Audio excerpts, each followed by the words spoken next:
What if the secret to financial freedom isn't about how much you make, but how much you keep? When people think about financial security, they often picture six-figure salaries, inheritance, or hitting it big with some lucky investment. But The Barefoot Investor by Pape flips that idea on its head.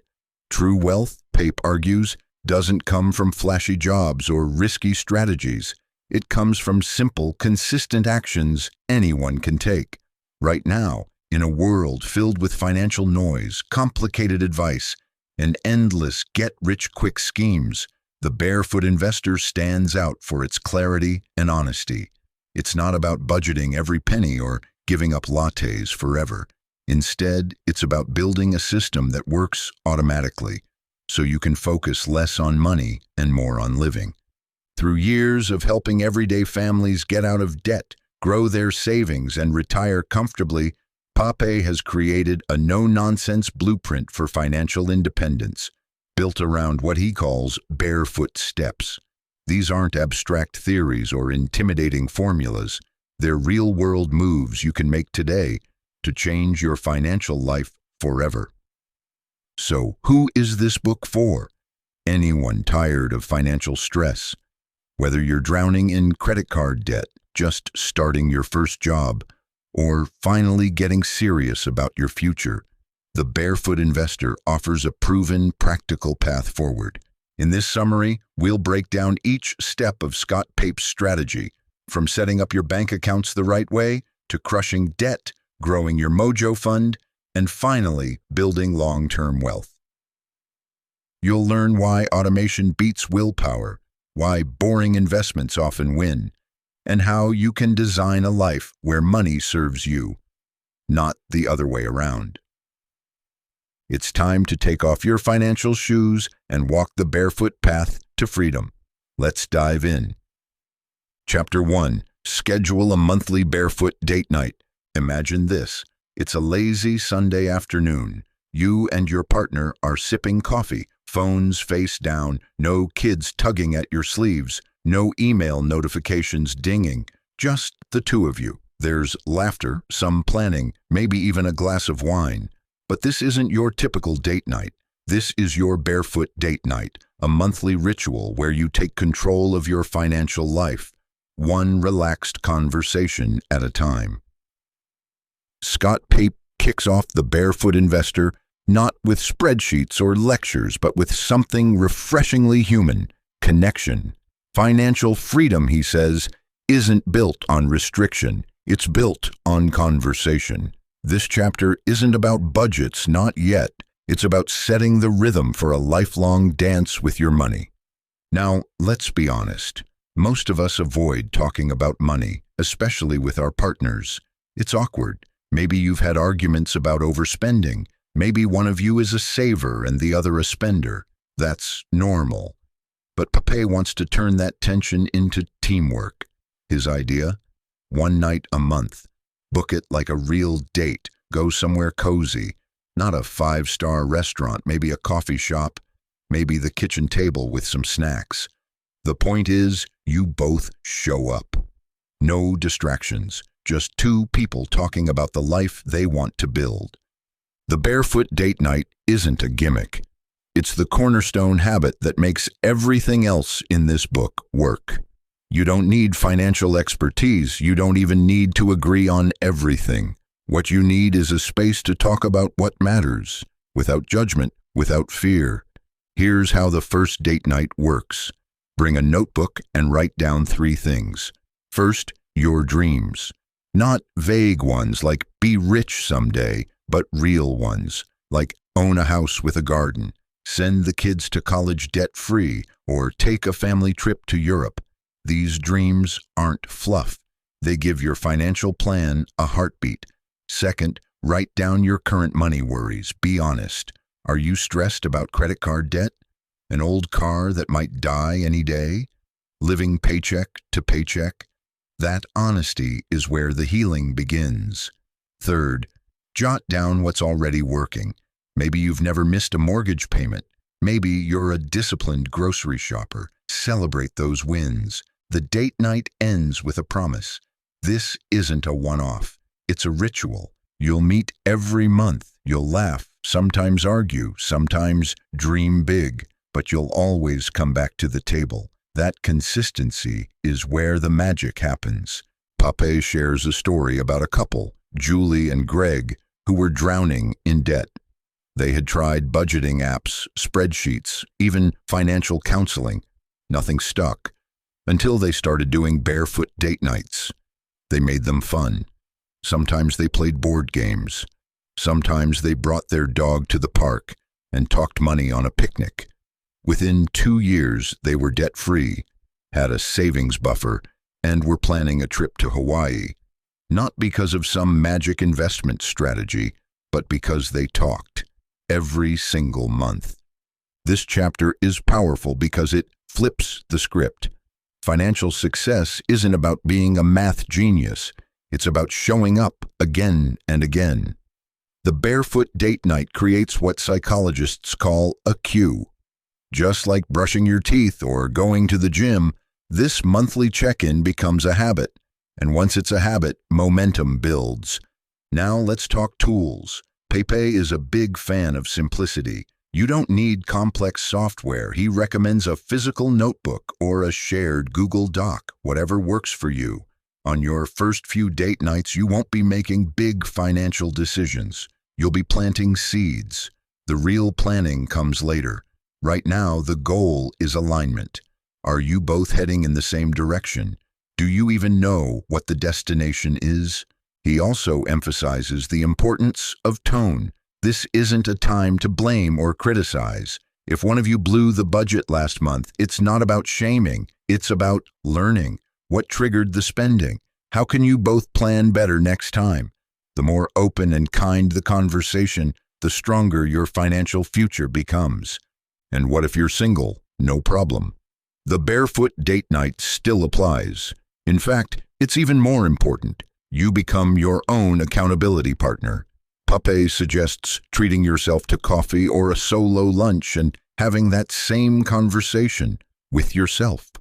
What are your dreams, your worries, your wins? Write them down. Review them monthly. You'll be amazed at how much clarity that brings. Another great thing about this ritual, it reduces financial anxiety. A lot of people live with a low hum of stress around money. They don't know exactly how much they owe or how much they spend. It's just this vague sense of dread. But once you start facing your finances regularly, even in small, gentle ways, that anxiety shrinks. Control replaces chaos. The barefoot date night also builds resilience. Life throws curveballs, medical bills, job changes, unexpected expenses. But when you're already in the habit of checking in with your money, those shocks don't knock you down. You adjust together. You plan your response, not your reaction. Pape is clear. Don't overthink it. The first date night might feel awkward. That's okay. You don't need a perfect plan. You just need a plan to talk. You'll get better at it. You'll start looking forward to it. And pretty soon, you'll be making big decisions with confidence. Buying a house, paying off debt, investing for the future, all because you took that first small step. He also warns about the all or nothing trap. Some people hear about the barefoot method and try to do everything at once.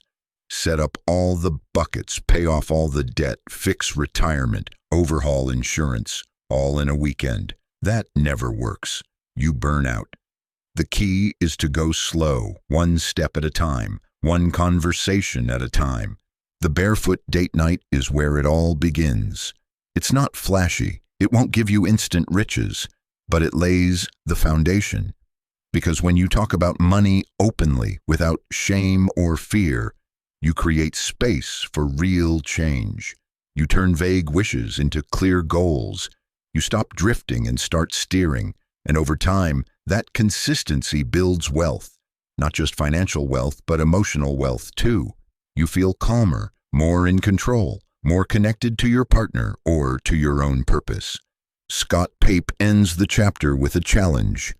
Book your first date night. Pick a date and time. Mark it on the calendar. Set the mood. Bring snacks, bring honesty, bring your dreams. And then show up. That's it. No big promises, no complicated tools, just two people making time for what matters.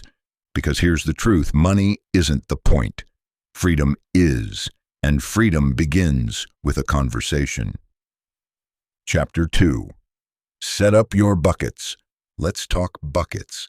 Not the kind you carry water in, but the kind that will carry you to financial freedom. This chapter is where the barefoot magic really begins. After you've scheduled your monthly date night and started talking about your dreams, Scott Pape gets you into action. The tool? A dead, simple, powerful system called the bucket method. Now, before your brain starts screaming budgeting, hold on. This isn't about cutting coupons or tracking every dollar with a microscope. In fact, Pape hates traditional budgets. He calls them like going on a financial diet, miserable and doomed to fail. Instead, he offers a no-stress automatic system that splits your income into 3 distinct buckets: blow, mojo, and grow. Here's the idea. Most people throw all their money into one checking account and spend as they go, wondering why there's nothing left at the end of the month. Pape flips this. You don't manage money daily. You design it once and automate it. That's the difference between struggling and thriving. Let's break down the buckets, starting with the blow bucket. This is your everyday spending account. Groceries, gas, rent or mortgage, Netflix, coffee runs. Basically, your life's monthly rhythm. Pape recommends this be about 60% of your take-home pay. Now, some people flinch at that, thinking it's too tight. But here's the thing. If 60% can't cover your living expenses, something has to give. That's your wake-up call. This bucket is where you get a debit card, not a credit card, and you spend from here only. No touching other accounts. This limits your lifestyle creep. If you blow it all before the end of the month, you tighten your belt. No dipping into savings or borrowing from future you. It builds discipline naturally, not through force. Next is the mojo bucket. Think of this as your emergency stash, your sleep soundly fund. It's not an investment. It's not growing aggressively. It's simply there, ready to catch you if life pulls the rug out. Car breaks down. You lose your job. Mojo covers you. The name Mojo is no accident. It gives you confidence, swagger. It's the antidote to panic. So how much should be in your mojo bucket? Pape says start with $2,000. Just that. Once it's there, leave it alone unless it's a true emergency. Not there's a sale on TV's emergency, but my roof collapsed emergency. Over time, as you follow the barefoot steps, you'll build this up to cover 3 to 6 months of living expenses. But for now, just hit that $2,000 mark. It's your first milestone. Then comes the grow bucket, the sexy one. This is your future, your investments, your retirement, your financial legacy. This is where compound interest does its magic. While the other buckets are about today and tomorrow, grow is about 10, 20, 30 years down the road. It includes your 401k, Roth IRA, or any other long-term investment account. Pape keeps it simple. Put at least 20% of your income here. That's your wealth engine. And if you're thinking, no way I can do that right now, don't panic. Start smaller if needed. Even 5% is better than 0. The goal is to build the habit first, then increase as your income rises or your debts shrink. One of the genius elements of this chapter is how Pape weaves automation into everything. He wants you to set up direct debits that move money into these buckets automatically on payday. That way, you never have to rely on willpower. Your money does the right thing before you get the chance to mess it up. To make this work, you need to open multiple bank accounts, ideally with a fee-free online bank. Pape suggests naming your accounts according to the buckets. For example, everyday account to blow bucket, emergency savings to mojo bucket, retirement/investment account to grow bucket. Naming them keeps you emotionally connected. You're not just putting money into a random savings account. You're building your mojo. You're fueling your future. You're taking care of business today without guilt. Let's bring in a real-life example. Pape shares the story of Paul and Lisa, teachers with 2 kids and a mountain of bills. Before the bucket system, every month felt like survival. Lisa admitted they were winging it with their finances. But once they set up their buckets, the fog cleared. Money went to the right places before they even touched it. They stopped fighting about money. They started saving for a family vacation. For the first time, they felt in control. This system works because it aligns with how real people behave. Most of us don't want to sit down every week and tweak a spreadsheet.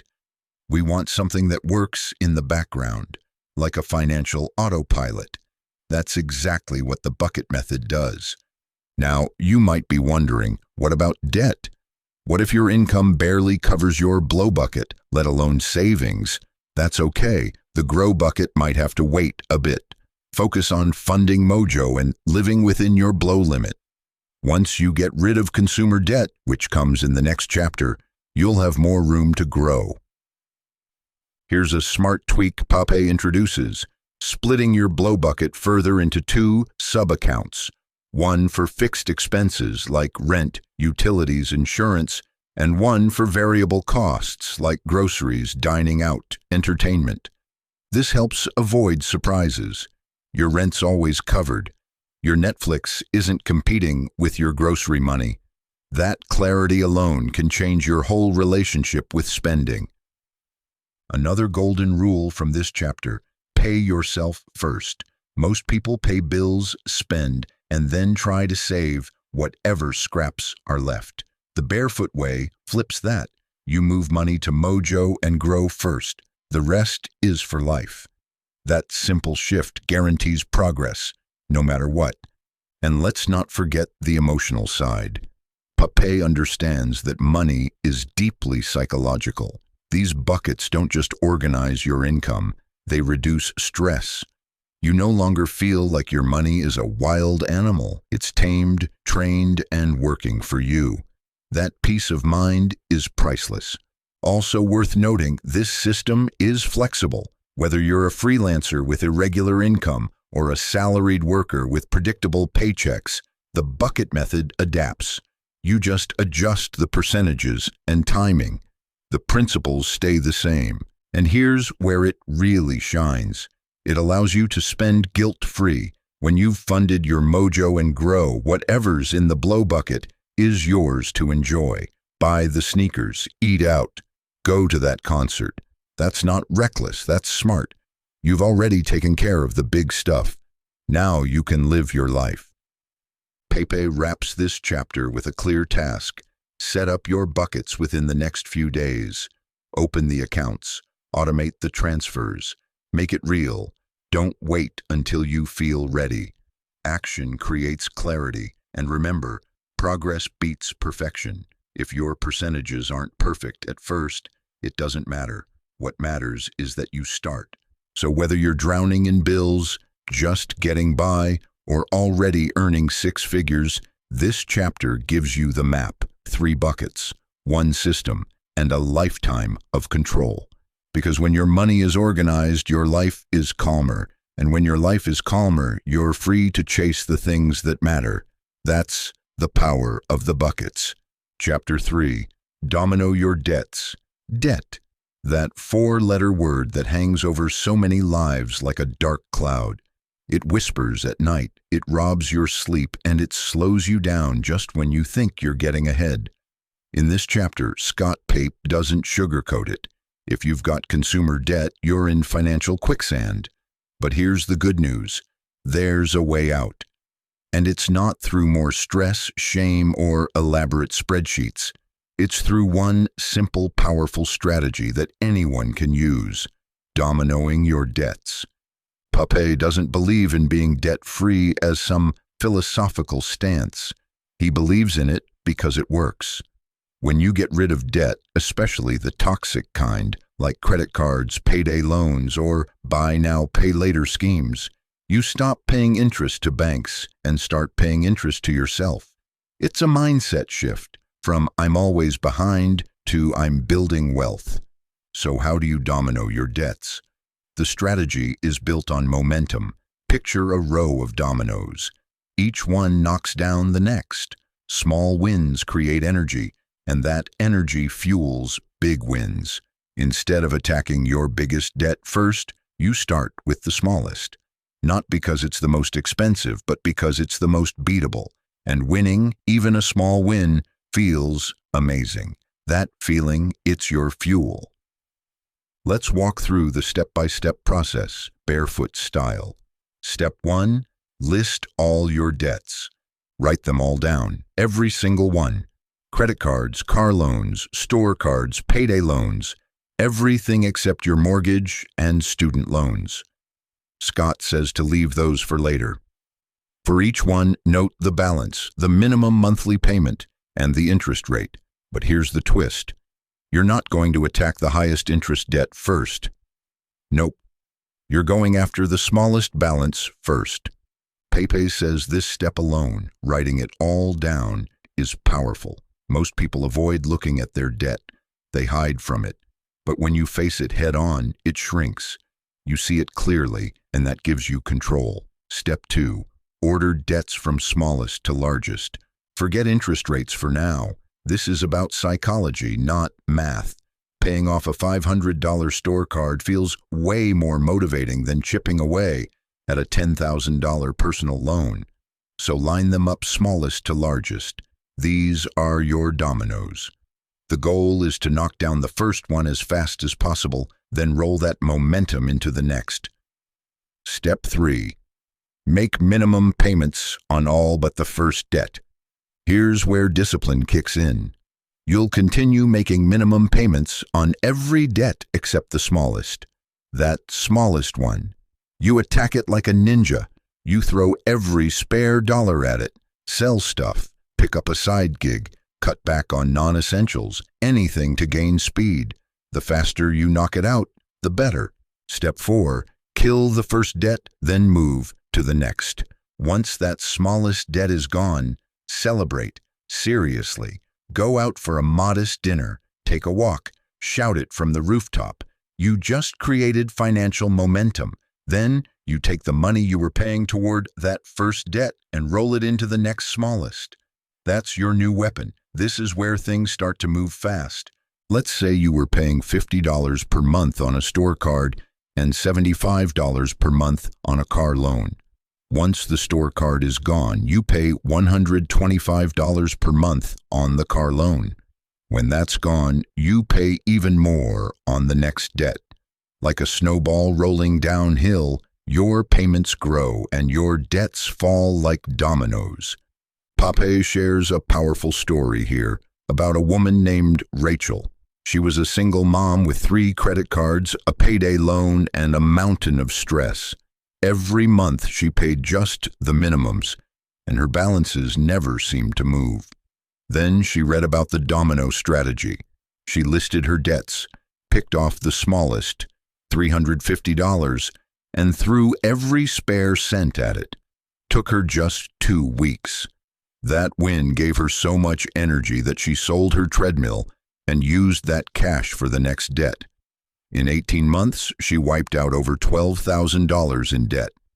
No magic, just momentum. One of the reasons the domino method works so well is because it builds confidence. It replaces shame with progress. Every paid-off debt is a victory, and those victories retrain your brain. You go from someone who's bad with money to someone who's taking control. Now, what about credit cards? Pape is very clear, cut them up. Don't cancel them right away. It can mess with your credit score, but do physically destroy them. Why? Because credit cards are designed to keep you stuck. They're engineered with rewards, minimum payments, and revolving credit to keep you spending. When you cut them up, you break the cycle. You stop playing the bank's game. And here's a golden tip. Pape introduces the concept of a fire extinguisher account. It's a separate savings account where you build up money to put out financial fires. He suggests automating small deposits into this account while you're paying off debt. That way, when your car needs repairs or the washing machine breaks, you don't reach for a credit card. You've already got the cash. He also talks about buy now, pay later traps like Afterpay and Klarna. These seem harmless, even helpful, but they break your brain's connection between spending and consequences. You buy something now and feel no pain until the bills pile up. Pape's advice? Avoid them like you would an open flame in a fireworks factory. For people with really deep debt, he offers hope without judgment. If you're drowning, can't even make minimum payments, he suggests reaching out to a nonprofit debt counseling agency. The key word is nonprofit. There are scammers out there who charge big fees and make things worse. But legitimate services can help you consolidate, negotiate, or even freeze your interest. This chapter isn't about shame. It's about taking your power back. Debt makes you feel small. The domino method makes you feel strong. And once you start seeing those balances hit zero, something changes inside you. You start walking taller. You sleep better. You realize that the system is rigged to keep people stuck in debt. But now, you're outsmarting it. Another great touch. Pape suggests keeping a debt victory chart, a visual tracker on your fridge or wall. Every time you pay off a debt, cross it off. Color it in. Make it visible. It's not about bragging. It's about reminding yourself you're winning. He also reminds readers not to compare. Don't worry if your neighbor drives a new SUV or went on a cruise. Most of them are broke too, just better at hiding it. Real wealth doesn't scream, it whispers. And if you're knocking down debts quietly, you're doing better than 90% of people. By the end of the chapter, you've got marching orders. Write down every non-mortgage debt. Order them from smallest to largest. Attack the smallest one with everything you've got. Roll those payments into the next. Rinse and repeat until you're free. And once you're done, you'll be amazed. Not just at the money you've saved, but at the weight you've lifted. The average American household carries nearly $7,000 in credit card debt. That's not just interest, it's stress, anxiety, lost sleep. But when you domino your debts, you don't just erase numbers, you reclaim your peace. That's what makes this chapter so empowering. You realize that debt isn't forever, it's a season, and seasons change, especially when you're the one holding the map. Chapter 4. Buy your home. Let's talk about the American dream. A white picket fence, a backyard barbecue, maybe a dog named Buddy and a swing on the porch. For many people, owning a home is the dream, but Scott Pape wants you to stop and ask, is it really a dream, or is it a trap dressed like one? In this chapter, we take a hard look at what might be the biggest financial decision of your life. Buying a home. And Pape isn't here to sell you on a mortgage. He's here to strip away the emotion, the pressure, and the marketing, and help you see the purchase for what it really is. A massive investment with long-term consequences. Done right, it gives you freedom and stability. Done wrong, it becomes a lifetime prison sentence. First, Pape clears the air. He's not anti-home ownership. He owns a home himself, but he's anti-rushing. Too many people sprint into buying a house the second they get a job, fall in love, or feel like they're wasting money on rent. Society pushes the idea that if you're renting, you're losing. But guess what? Renting is not throwing money away. Renting gives you flexibility, the ability to move, to change jobs, to avoid debt if you're not financially ready. So how do you know when you are ready? Pape lays down the 3 golden rules before you even think about getting a mortgage. You've cleared all your consumer debt. You've saved up a mojo fund, at least 3 months of expenses. You've got a serious house deposit, ideally 20%. Now let's pause here because this is where people push back. 20%? That's impossible. But here's the deal. If you can't save a deposit, you can't afford the house. It's not about the bank's approval. It's about your financial reality. Banks will happily lend you way more than you should take. They're not your mom. They make money when you owe them money. So why 20%? Because it protects you. A 20% deposit means you avoid private mortgage insurance, PMI, which can cost you hundreds a month for nothing. It means you're less likely to end up underwater if the market dips. And it means you've already proven you can save. And saving is one of the best habits for long-term wealth. Pape introduces the concept of a House Mojo account, separate from your emergency mojo. This account is specifically for your home deposit. He suggests giving it a fun name like Dream Cabin Fund or Freedom Ranch. Naming your goal gives it emotional weight. It becomes real, and once it's real, you'll fight for it. Now let's get practical. How do you build that deposit? Scott lays out a plan that blends automation with lifestyle changes. First, set up automatic transfers to your House Mojo account on payday. This isn't optional, it's a non-negotiable bill to your future self. Then look for ways to cut costs temporarily. Not forever, just long enough to hit your deposit goal. Maybe you downsize your car, skip a vacation, or move in with roommates. Maybe you sell stuff gathering dust in the garage. Whatever it takes. Here's a story that drives this home. Meet Ben and Christy, a young couple who were desperate to buy. They didn't have the 20%, but they were getting pre-approved for a mortgage anyway. Pape told them to stop. Instead, they moved into Christy's parents' basement for 12 months. It wasn't glamorous, but it was strategic. They saved $35,000, hit their deposit goal, and bought a modest home they loved, with a small mortgage and no PMI.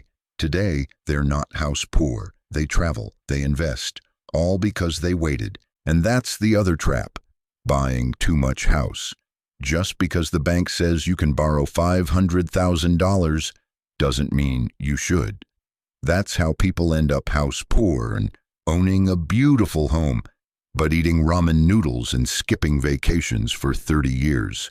Pape's rule: never borrow more than 5 times your household income.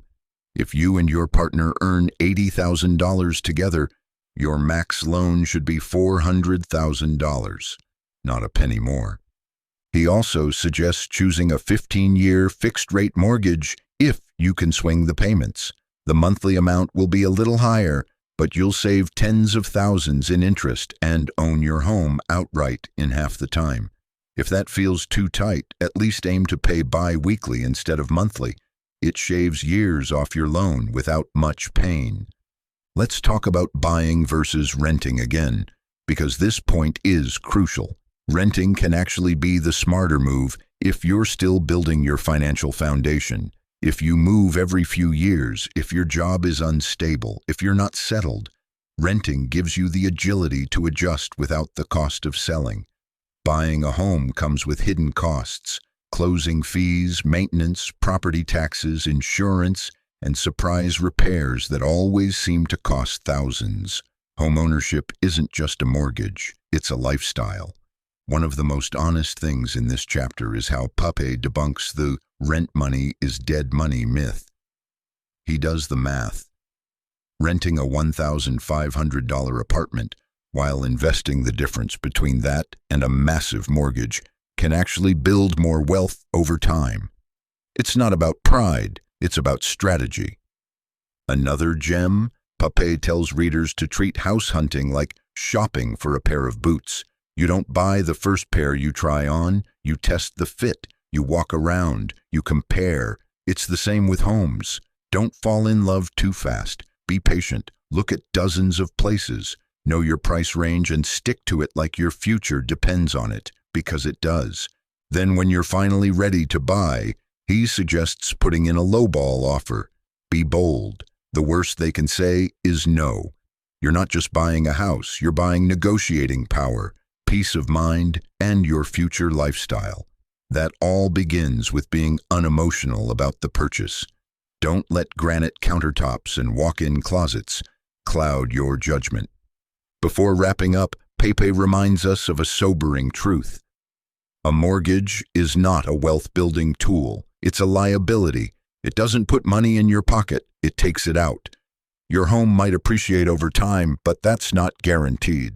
Don't rely on rising property values to save you. Instead, make sure the numbers work from day one. The best part of this chapter is the freedom it gives. It says, you don't have to own a home to be successful. You don't have to rush. You can wait, save, and buy when it makes sense for you, not for your neighbors, your parents, or society. Scott finishes with a challenge. Open that House Mojo account. Name it, fund it, build it. Even if home ownership is years away, you're planting the seeds now. And when you finally buy, you'll do it with confidence, clarity, and zero regret. Because a house isn't just where you live, it's where your money lives too. And the smartest way to own a home is to make sure it doesn't end up owning you. Chapter 5.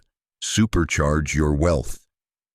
So you've laid the groundwork. Your buckets are flowing, your debt is falling like dominoes, and you're saving for a house. Now it's time for the exciting part, building serious wealth. This chapter is the engine room of the Barefoot strategy. The moment you shift from defense to offense, from surviving to thriving. Scott Pape doesn't start with fancy terms or risky plays. No crypto, no meme stocks, no complex derivatives. His approach is refreshingly old school, yet wildly effective.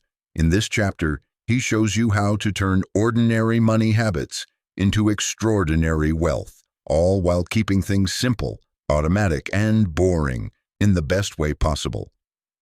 First, let's talk mindset. Most people think wealth is about having a high income. But the truth is, it's not about how much you earn. It's about how much you keep and grow. There are teachers who retire millionaires and doctors who go broke. Why? Because wealth comes from consistent investing, not flashes of income. Pape introduces the idea of being a long-term investor, not a short-term speculator. That means you're not trying to time the market, chase hot tips, or check your portfolio every day like it's a slot machine. You're in this for decades. You plant, you water, and you wait. So where do you begin? With your retirement account. In Australia, that's called super.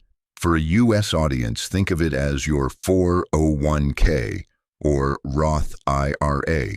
This is the backbone of your long-term wealth strategy. If you're employed and your company offers a 401k with a match, grab it, all of it.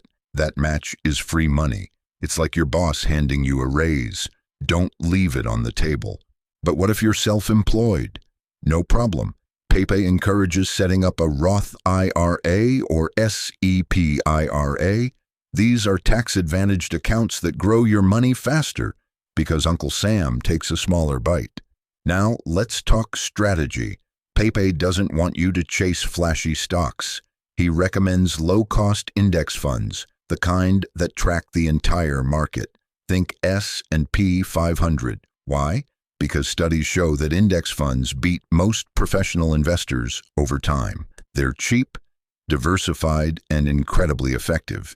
He's a big fan of Vanguard, a company that pioneered index investing. Their fees are rock bottom, which means more of your money stays invested and compounding over time. That's a key principle here. Fees kill returns. A 2% management fee might not sound like much, but over 30 years, it can drain hundreds of thousands from your retirement account. The lower your fees, the richer your future self becomes. Here's where the Barefoot system really shines. Automation. Pape wants your investing to run in the background, like your mortgage or car insurance. Set it up once, then forget it. Every payday, money moves into your investment account automatically. No thinking, no reacting, no second guessing. He even gives you a structure. Aim to invest at least 15% of your income toward retirement. Can't do that right away? Start with 5% and ramp it up. Every time you get a raise, bump up your contributions. Make wealth building your default setting, not a once-in-a-while goal. Let's get real for a second. If you're 25 and you invest $300 a month in an index fund earning an average of 8% annually, by the time you're 65, you'll have over $900,000. That's not magic. That's compound interest, the most powerful financial force on Earth.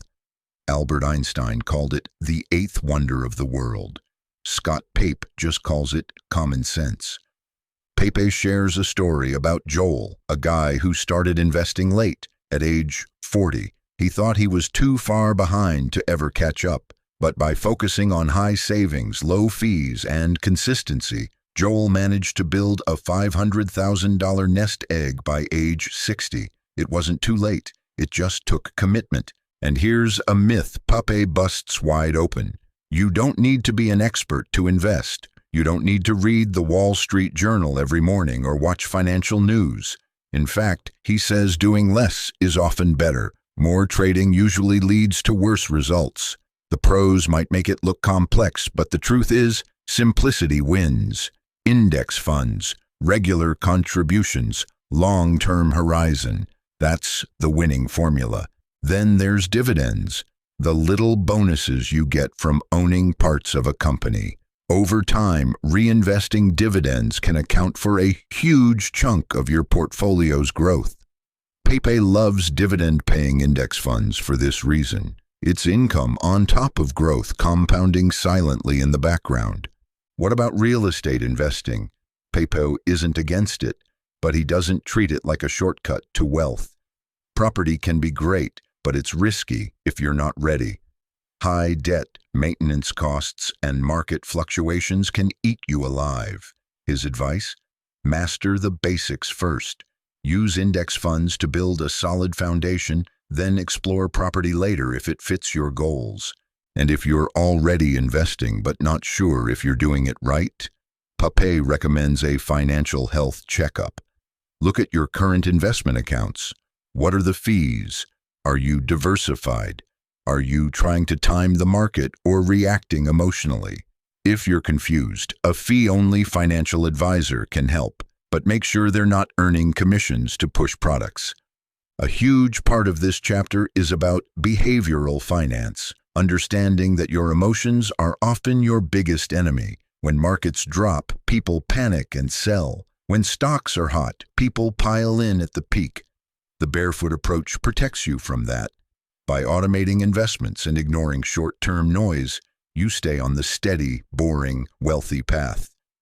Another truth bomb: wealth is boring. If your investing is exciting, you're probably doing it wrong. The goal isn't to get rich quick, it's to get rich slow. So slow you barely notice it happening until one day you wake up and realize you're free. Pape wraps the chapter with a challenge. Check your fees. If you're paying more than 0.5% annually, you're likely overpaying. Switch to low-cost index funds. Set up automated contributions. Make a promise to your future self. I'll build wealth quietly, steadily, and smartly. He doesn't promise miracles, but he promises this. If you follow the Barefoot path, in 10 years, you'll look back and thank yourself. Not just for the money, but for the freedom it brings. Freedom to quit a job you hate. Freedom to help your kids. Freedom to take a year off and explore the world. And that's the real goal. Not money for money's sake, but money that serves your life, that supercharges your dreams, that lets you live on your terms. Because building wealth isn't about luck, it's about a system, and now you've got one. Chapter 6. Boost your mojo to 3 months. Let's picture something for a moment. You walk into work on a regular Tuesday.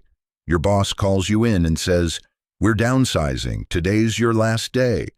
Most people would panic, heart pounding, rent due, bills piling. But not you. You smile. Why? Because you've got mojo, not the kind Austin Powers had, but a financial force field, a mojo fund. In this chapter, Scott Pape takes that tiny emergency stash you built earlier. Remember the $2,000 mojo fund from Chapter 2? And supercharges it into a 3-month financial safety net. This, he says, is the line between living paycheck to paycheck and sleeping like a baby, even during life's storms. Mojo isn't savings for a new TV or a weekend getaway. It's not an investment either. It's pure peace of mind. It's your break glass in case of emergency fund. Pape says it best, your mojo makes you feel unstoppable. And honestly, once you've got 3 months' worth of living expenses sitting in cash, untouched, it's a feeling like no other. You can walk taller, breathe easier, say no to toxic jobs, say yes to opportunity. So how do we go from $2,000 to 3 months' worth? First, figure out your monthly expenses, not your income, your actual needs. Rent or mortgage, utilities, food, insurance, gas. Cut out the fluff. No Spotify or takeout sushi here. Just the basics to keep your life running. Let's say that number is $3,000 per month. That means your fully loaded mojo goal is $9,000. Enough to keep your life on track for 3 full months with no income. Now, that might sound like a huge leap, but Pape breaks it into a plan. You don't build this overnight. You build it systematically, automatically, and relentlessly. Step 1, create a separate mojo account. If you haven't already, do it now. Not with your everyday bank. You want this out of sight and out of mind. Ideally, open a high-yield savings account with an online bank. No debit card, no easy transfers. Make it hard to touch. You're building a financial fortress, not a new weekend splurge fund. Step 2, automate your savings. Just like with investing, you want this on autopilot. Even if you can only save $100 a week, that's $5,200 a year. Add tax refunds, work bonuses, or any windfalls, and it starts adding up fast. You can also redirect any debt payments you've freed up. Paid off a credit card recently? Keep paying that amount, but send it to your Mojo fund instead. This is a great moment to bring in a Barefoot mantra. Make it boring, make it automatic, make it grow. Mojo is the safety net that catches you when life throws punches, but only if you build it before you need it. Pape gives the example of Sarah and Matt, a couple who were hit hard by a medical emergency. Sarah lost her job while Matt was recovering from surgery. They had no savings. Every bill brought fresh anxiety. They leaned on credit cards and quickly spiraled into debt. Fast forward a year later, they had a Mojo fund. When Sarah's car broke down and needed $1,400 in repairs, it wasn't a disaster. It was an inconvenience. That's the difference Mojo makes. And here's something powerful. Once you've got a full Mojo fund, you stop making decisions from fear. You stop taking bad jobs just to pay rent. You can walk away from that nightmare boss or finally take time to retrain for a better career. Your Mojo buys you time, options, and dignity. But this isn't just about emergencies. Pape wants you to think bigger. What if your Mojo let you take a sabbatical, start a side hustle, move cities? He introduces the idea of Mojo moments, positive, intentional changes that your financial buffer makes possible. It's not just about surviving bad times, it's about creating better ones. Now, what about those who say, I just can't save? Pape has answers. Start by trimming the fat. Look at your last 3 months of expenses. Chances are there's $100 to $300 per month. Going to stuff you won't miss, subscriptions, takeout, unused gym memberships. Cancel, cut, redirect that cash into your Mojo. Then sell stuff, old phone in a drawer, list it, collectibles, furniture, clothes you haven't worn in a year. Turn them into fuel for your fund. He even suggests a Mojo challenge. For 1 month, cut your discretionary spending to the bone. No eating out, no shopping, no splurges. Cook at home, watch free movies, use the library. Funnel every dollar saved into your Mojo fund. You'll be shocked how fast it grows and how empowering it feels.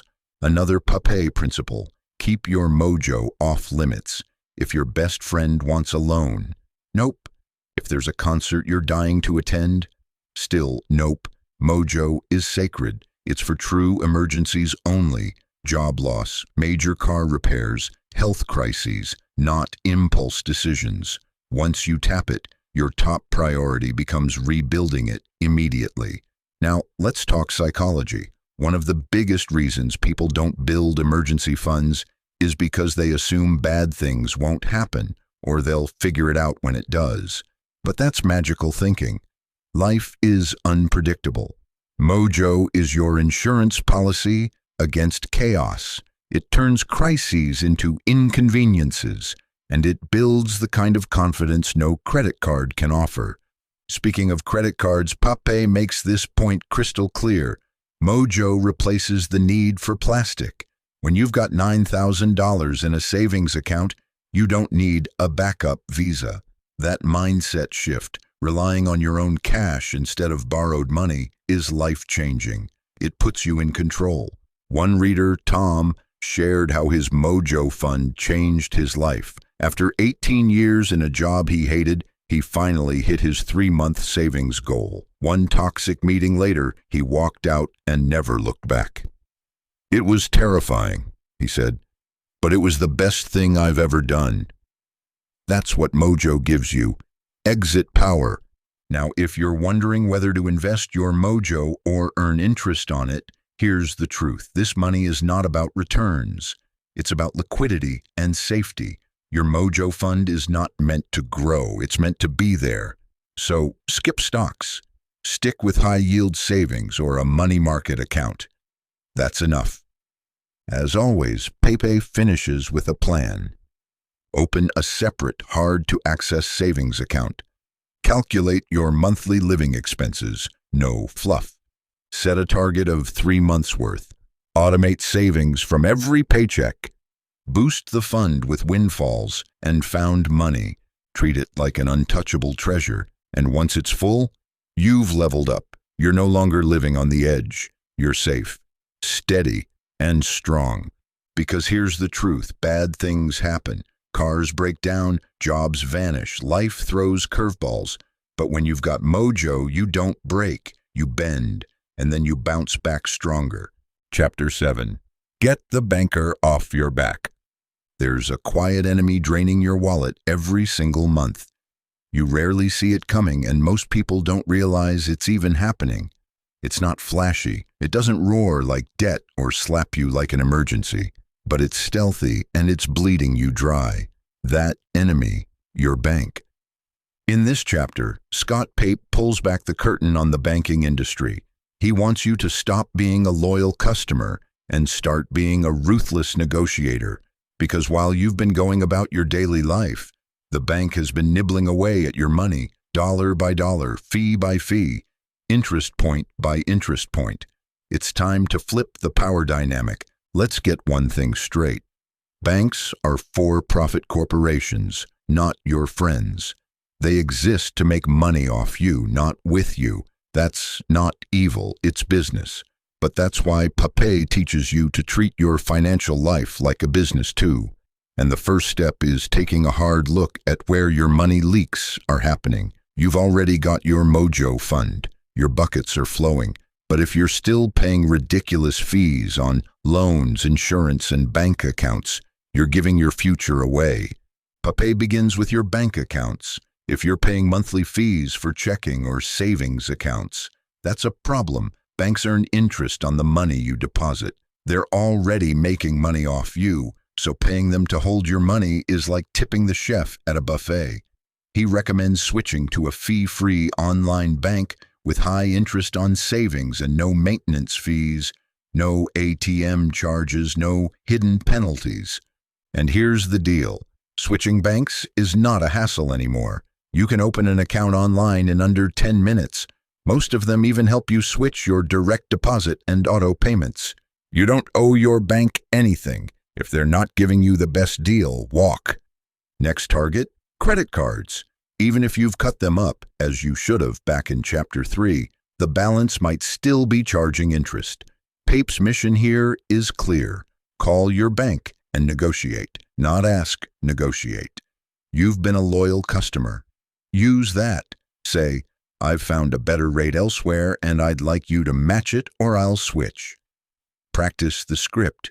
Be polite, but firm. Pape even gives you a simple phrase. I'm calling to see what you can do about lowering my interest rate. I've found better deals elsewhere and I'm considering switching. You'd be amazed how often this works. Why?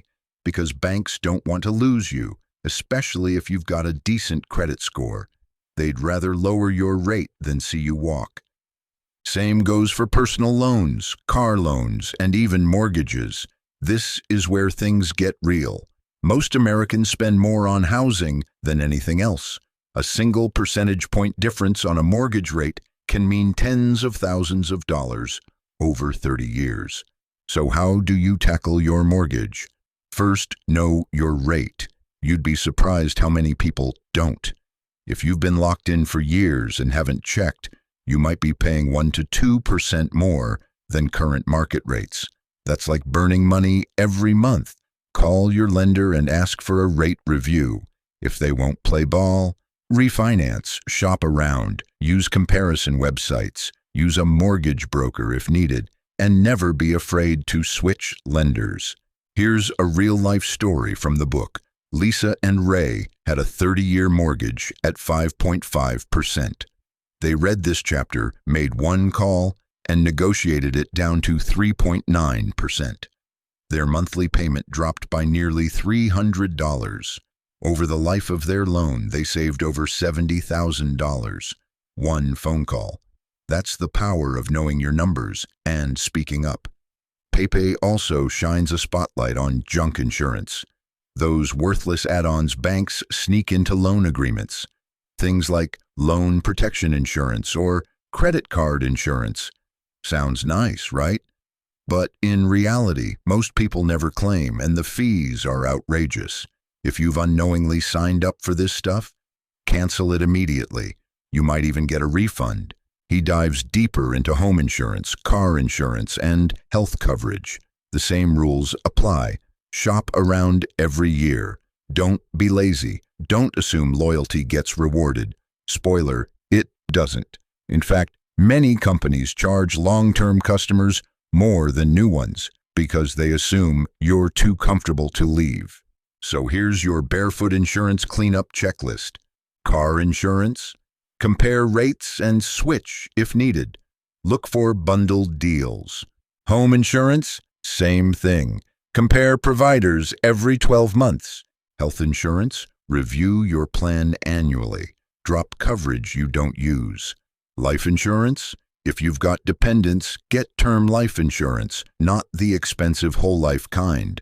Pape keeps it simple. Every dollar saved is a dollar earned forever. If you save $1,000 a year on bills and fees and invest that money, it could grow into tens of thousands over your lifetime. He introduces the fire extinguisher account, again here, your financial weapon for any surprise bills. Car needs new tires, washing machine breaks. You've got cash on hand. No need for credit cards or payment plans. That's true independence. But the real gem in this chapter is the Barefoot Phone Call Blitz. Pape challenges you to pick one afternoon, sit down with a coffee, and call every provider you're paying money to. Your bank, your loan lender, your insurance company, your utility provider, your internet or cell phone company. Ask every one of them, "What can you do for me?" You'll be shocked how often they offer a better rate or discount just because you asked. And if they don't, say thanks and move on to a better deal. Pape shares the story of Megan, a 29-year-old single mom who blitzed 5 companies in one afternoon. She switched banks, lowered her car insurance, and negotiated her internet bill down by $20 per month. Total savings, $2,600 a year. That's not pennies, that's power. This chapter is about reclaiming that power, about stopping the silent sabotage and becoming the kind of person who takes charge of their financial relationships. It's not about being rude, it's about being sharp, focused, determined. Pape ends with this hard truth. You can't afford to be lazy with your money, not anymore. Every bill is negotiable. Every fee is optional. Every loan can be challenged. You don't owe loyalty to corporations. You owe it to yourself and your future. So block off a few hours, grab your laptop and phone, get your accounts in front of you, and start the blitz. Because when you get the banker off your back, you free up cash, confidence, and clarity. And that's the true start of living life on your terms. Chapter 8. Nail your retirement number. Picture this. You're sitting on a beach, drink in hand, no job to rush back to, no bills you're worried about, no mortgage hanging over your head, just peace, freedom, time to do what you want, when you want, with who you want. That's retirement, not just the end of work, but the beginning of choice. And in this chapter, Scott Pape shows you how to make that vision real by figuring out one simple number, your retirement number. Now, most people avoid this topic. Retirement feels far away, complicated, boring, and let's be honest, it's kind of scary. We live in a world where most people don't even have $1,000 saved for emergencies, let alone hundreds of thousands for retirement. But this chapter is different. Pape breaks it down so clearly, so simply, that suddenly the future doesn't seem so fuzzy anymore. The goal here? Know exactly how much money you need to retire comfortably. That's your number. And when you know your number, you can work backward to build a plan. No guessing, no fear, just a clear path to freedom. First, let's tackle a big myth. I'll never be able to retire.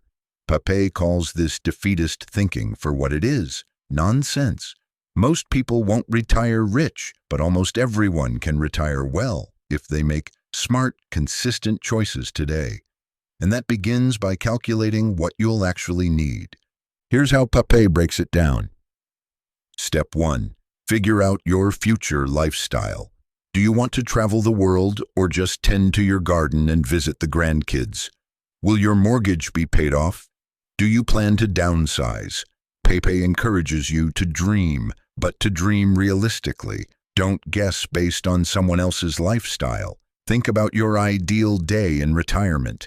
That's the life you're aiming for. Once you've got a rough idea of your desired lifestyle, estimate your monthly expenses in retirement.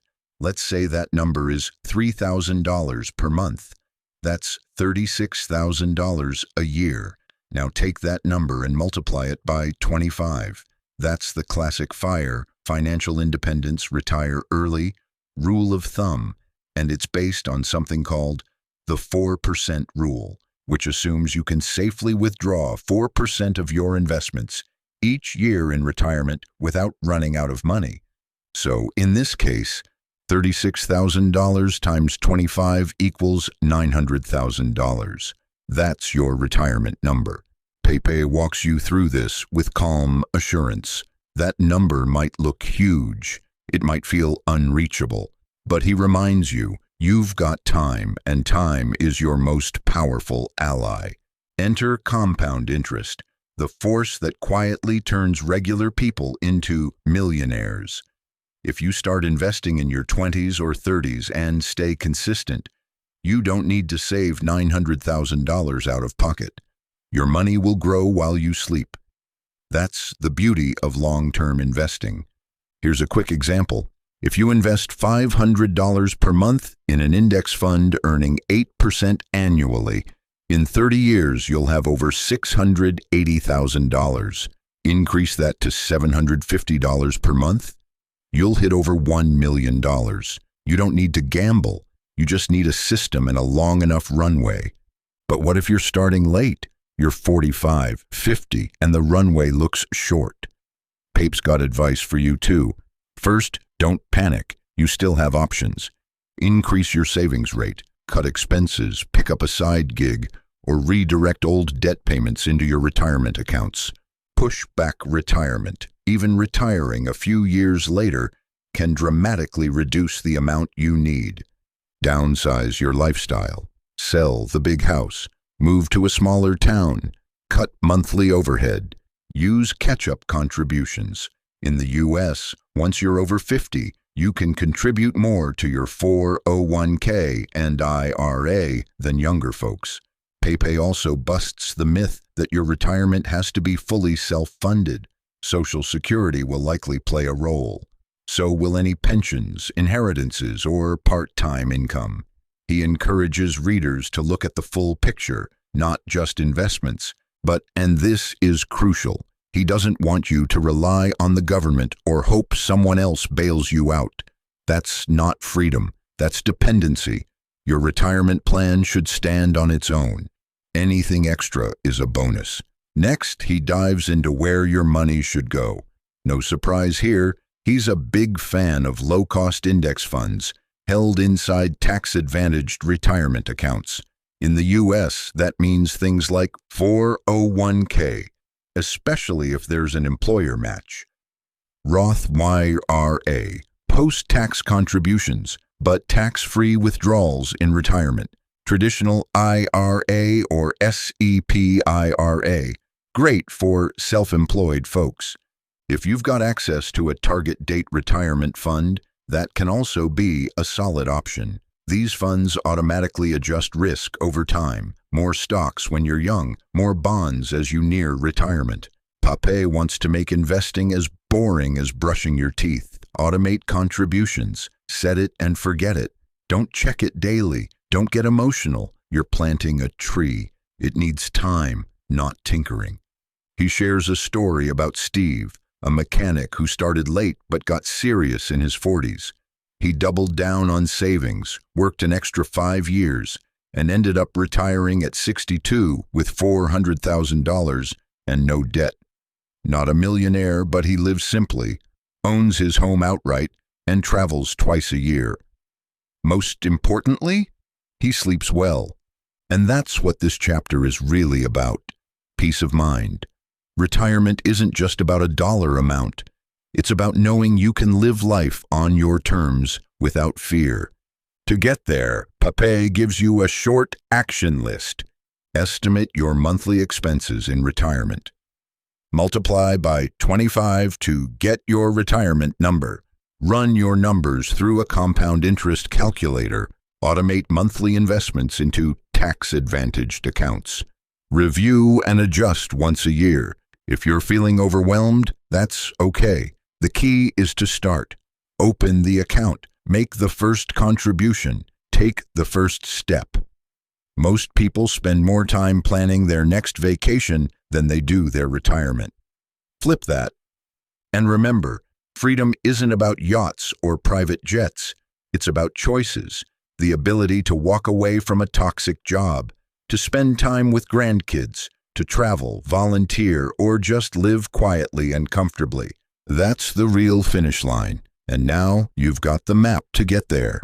Chapter 9. Leave a legacy. You've done the work. Your buckets are flowing.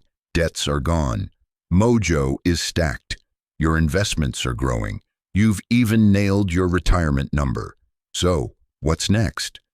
In this final chapter, Scott Pape turns your attention to something bigger than yourself, something that gives all your financial effort a deeper purpose: legacy. Now, when most people hear legacy, they think of billionaires with their names on hospital wings. But Pape strips away the glamour and reminds us, legacy is what you leave behind for the people and causes you care about most. And you don't need $1 million portfolio to make an impact. You just need to be intentional. Let's start with the basics. Legacy is twofold: what you leave behind in your will and how you live your values while you're still alive. Most people only think of the first part: wills, estates, inheritance. And yes, that matters. But legacy is also about how you show up in the world, teach your kids, and help others during your lifetime.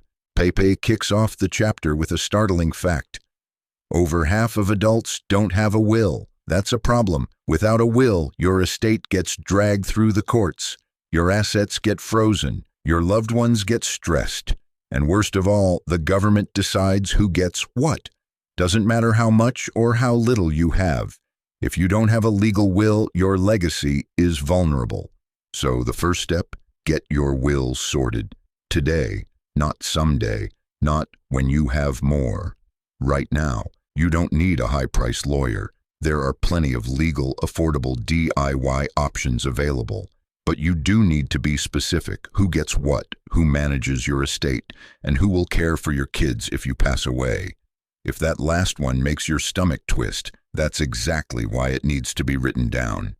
Pape shares a real story about a woman named Melissa. Her husband died suddenly at 42. No will, no instructions. She had to fight through legal red tape just to access the family bank account. It took over a year to settle things, during the hardest year of her life. Don't do that to your family. He also stresses this: your will is not set in stone. Update it when big life events happen: marriage, divorce, kids, a new house, or if your values change. Think of it like a financial fire escape plan. You hope you never need it, but if you do, it's life-saving. Next, Pape talks about power of attorney and advanced medical directives. These are tools that give someone you trust the ability to make decisions for you if you're ever unable. It's not just for old people. Car accidents, medical emergencies, life happens. These documents make sure your voice is heard even when you can't speak. But this chapter isn't just legal checklists. It's deeply human. Pape asks you to think about the legacy you're living every day. Are you passing down wisdom or just stuff? He shares that many people leave behind houses and money, but not lessons, not stories, not values, and those are the things kids remember most. He encourages you to write a legacy letter. This is a one-page letter to your loved ones, your spouse, your kids, your best friend. It's not about money, it's about meaning. What do you want them to know? What values do you hope they carry on? What life lessons do you hope they hold tight? Think of it as a spiritual will, something they'll read one day and feel your presence, your love, your hopes for them. It may be the most important thing you ever write. Then he moves to giving while living. The truth is, legacy isn't just about what happens after you're gone. It's about what you do while you're here. Can you help someone pay for college? Help your parents retire with dignity? Start a scholarship? Support a local cause? Pape tells the story of a couple, Daniel and Marie, who set up a $10,000 fund to help young local entrepreneurs. Each year, they give out one grant of $1,000. It's not huge, but it's consistent, meaningful, and personal. That's legacy in action. If money is tight, give your time, your skills, your mentorship. You can volunteer at a food bank, coach a team, read to kids. You don't need wealth to live generously. You just need heart. And if you've got kids, legacy starts at the dinner table. Pape talks about money conversations with kids, not lectures, conversations, telling them how you saved, how you messed up, how you got back on track. Let them see the grocery budget. Let them help plan a vacation with a set amount. Give them small amounts of money and let them make choices, good and bad. Let them learn while stakes are low. He encourages starting a Barefoot bank for your kids with 3 jars or accounts. Spend, save, and give. Every dollar they earn or receive gets split among the 3. It teaches balance. It teaches purpose.